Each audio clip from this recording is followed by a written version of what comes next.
Menopause.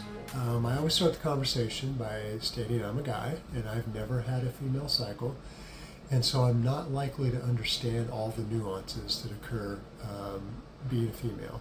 But over the years, I've done my best to understand the physiology of what's happening. And as you start the process of menopause, you're going to make 35 to 40% less hormones. And as a result, you're no longer going to ripen an egg, but you're still going to be under the influence of your hormones for the rest of your life. You're just going to have less of them. And what matters is that they don't bottom out too much to where you have too many symptoms. And also, they need to be balanced with each other. One of the most important factors, or probably the most important factor, is the balance between the two.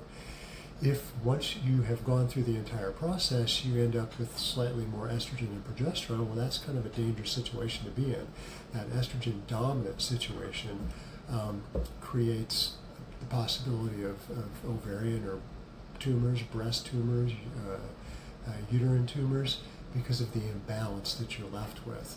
And it creates a lot of the symptoms of menopause that would be, whether it's hot flashes, difficulties sleeping, or cognitive issues. Those are generally the things that bring people in asking for help. But in my mind, what I want to look at first is how balanced are your hormones, and make sure you're not in what I would call a danger zone of hormone imbalance that's kind of silent and in the background.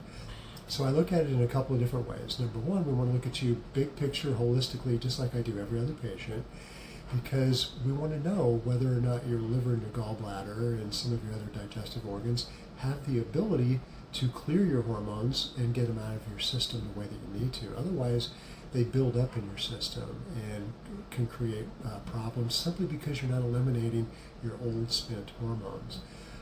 The second thing that we do, which is very important, and I've been doing this for 25 plus years, is we do a one sample saliva test. It's called a post-M test.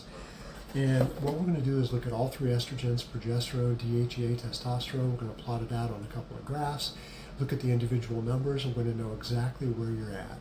And doing a saliva test is a very inexpensive way to check.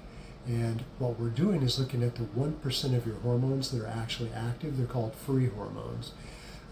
Again, it's a simple, easy to do, cost-effective test. And if I combine that with the information I do on an in-office exam, we get great results helping women with menopausal symptoms and health issues that would be related to hormone imbalances.